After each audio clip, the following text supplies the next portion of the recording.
یہ لفظ فصاحت و بلاغت اہل ادب میں بہت برسوں سے زیر بحث ہے۔ امام بخش صاحبائی نے حدائق میں،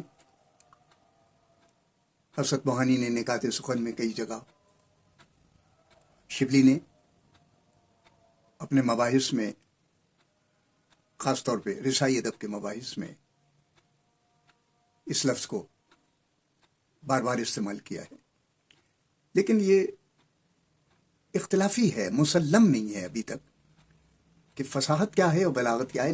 تاہم یہ مسلم ہے کہ فصیح وہ کلام ہے جو عموم اختیار کر لیتا ہے، عامت الناس میں چلا جاتا ہے، جو کلام جو لوگوں کے پاس آ جاتا ہے، جو لوگوں کی دسترس میں رہتا ہے اور صحت کے طور پر قبول کیا جاتا ہے، چاہے اس کی حالت کچھ بھی ہو، وہ فصیح ہے۔ اہل لغت نے ایک خانہ بنایا ہے لفظوں کا، ان میں ذیلی خانوں میں سے ایک نشاندہی ہے جائز کی، ایک ہے لغت کی، لغوی کی، اور ایک ہے فصیح کی۔ تو جن لفظوں کو فصیح لکھا ہے یہ وہ لفظ ہیں کہ جو چاہیں کہ غلط ہوں، اپنی حالت کے خلاف ہوں لغت کی، مگر وہ استعمال ہو رہے ہیں، انہیں کہا گیا ہے وہ فصیح ہے۔ مثلا لفظ گھائل زخمی کے معنوں میں حمزہ کے ساتھ استعمال کرتے ہیں لوگ، بڑا گھائل ہے، گھائل کوئی نہیں کہتا، گھائل کوئی نہیں کہتا، رچند کے لفظ گھائل ہے۔ کیوں؟ کہ حمزہ کا اطلاق عربی میں ہوتا ہے اور یہ ہندی لفظ ہے زخمی کے معنوں میں، تو اسے یل ہونا چاہیے، مگر ہم سب لوگ گھائل ہے گھائل ہے گھائل ہے، یہ فصیح سمجھا گیا ہے۔ بالکل فصاحت یہ ہے کہ وہ عموم میں صحت کا درجہ رکھتا ہو لفظ، وہ فصیح کہلاتا ہے۔ دیکھیے فصاحت یہ بھی ہے کہ کوئی لفظ اپنی شناخت کھو کر لوگوں کے عموم تک آ جائے، بلکہ یہاں تک کہتے ہیں کہ وہ ایسا غلط ہو کہ وہ عام تک پہنچ جائے، عوام تک نہیں، عام تک پہنچ جائے، عام لوگوں تک، یعنی عام ہو جائے۔ مثلا موسم عام ہو گیا، حالانکہ موسم ہے، یہ عام ہو گیا یہ، اور لوگ اسے استعمال کر رہے ہیں۔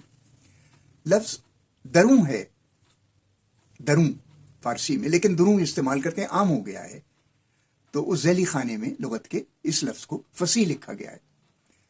اب میں اس سے آگے بڑھتے ہوئے عرض کر رہا ہوں کہ فصیح وہ کلام ہے کہ اپنے اظہار کے اعتبار سے بھرپور معنی ظاہر کر دیتا ہو، بغیر اس تقاضے کے کہ اس کو تلفظ کیا دیا گیا ہے، تلفظ وہ دیا گیا ہے جو عام لوگوں نے دیا ہے۔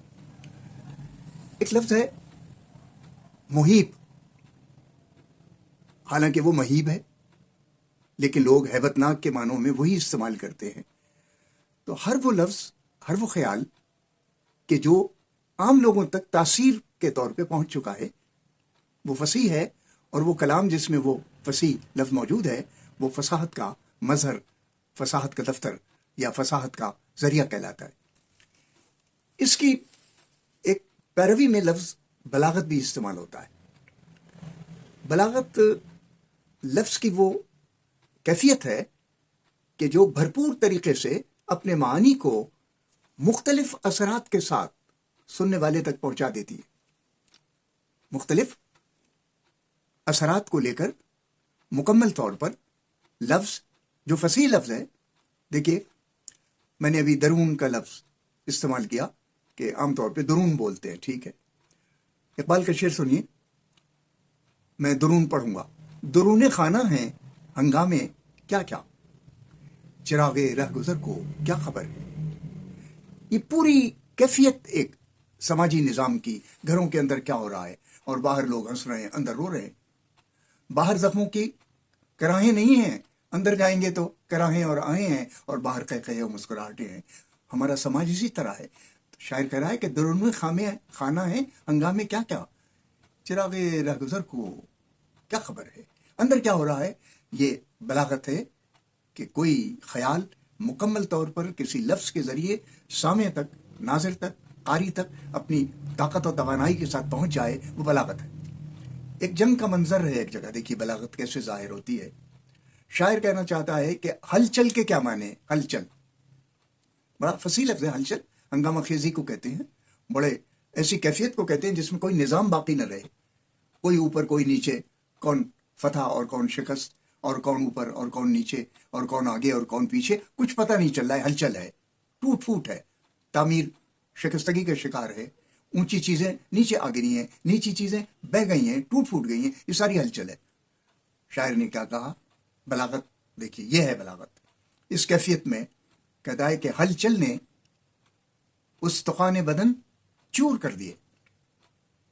ہلچل نے، بلاغت ہے یہ، استخوان بدن چور کر دیے، بیٹوں نے پاؤں باپ کی چھاتی پہ دھر دیے۔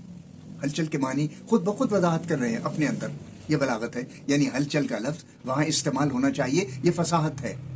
اس جنگ کی کیفیت، اس افراتفری نفسا نفسی کی کیفیت جنگ کی کیفیت ہے، وہ فصاحت ہے، وہاں ہلچل آنا چاہیے۔ لیکن ہلچل اپنے معنی کا دفتر کھولتی ہے، لفظ کی کیفیت وہاں جا کر کہ بیٹوں نے پاؤں باپ کی چھاتی پہ دھر دیے، یہ بلاغت ہے۔ گویا بلاغت وہ ہے جس کے اندر فصاحت شامل ہوتی ہے۔ فصاحت کے لیے لازم نہیں ہے کہ اس میں بلاغت شامل ہو، یعنی ہر فصیح کلام بلیغ نہیں ہوتا، مگر ہر بلیغ کلام فصیح ہوتا ہے۔ بلاغت کا رتبہ اوپر ہے اور فصاحت کا رتبہ اس اوپر سے ذرا نیچے ہے، کم نہیں لیکن ذرا کم ہے اس سے جسے ہم بلاغت کہتے ہیں۔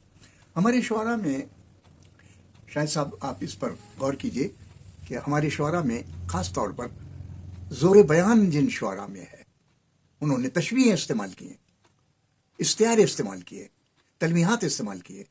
تو بلاغت کے لیے تشبیہ، استعارہ اور مختلف عناصر بیان جو علم بیان کے اوزار اور اسلحہ کہلاتا ہے، یہ جنگ بیان کی جنگ ہے، اس میں اسلحے کی ضرورت ہے۔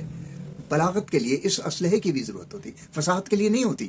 فصاحت تو موضوع لفظ کا، موضوع خیال کے لیے بہتر انتخاب کرنا ہے، لیکن اس کے پیرہن کے تمام زاویے، تمام طاقتوں کے ساتھ، تمام قوتوں کے ساتھ بیان کرنا، یہ بلاغت ہے۔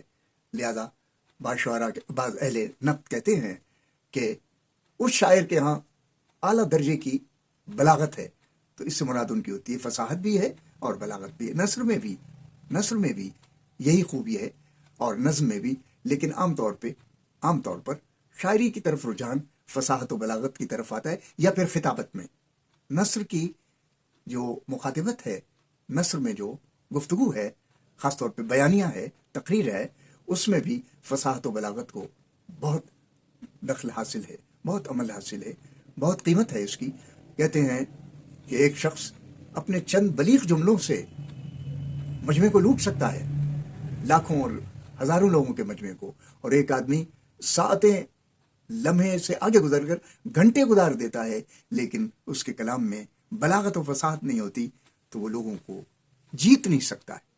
لوگوں کا ذہن جیتنے کے لیے کلام میں حرمت، طاقت، قوت اور قیمت پیدا کرنے کے لیے لازم ہے کہ فصاحت پیدا کی جائے، موضوع الفاظ، موضوع اظہار کے لیے، اور بلاغت ان موضوع تمام اظہار کو، اس تمام اظہاری پیرائے کو بہتر انداز سے اس کے تمام اجزاء اور تکلفات کے ساتھ، اس کے تقاضوں کے ساتھ، پوری قوت اور امداد کے ساتھ آگے تک پہنچا دینا، ابلاغ کر دینا، یہ بلاغت کہلاتا ہے۔ شکریہ۔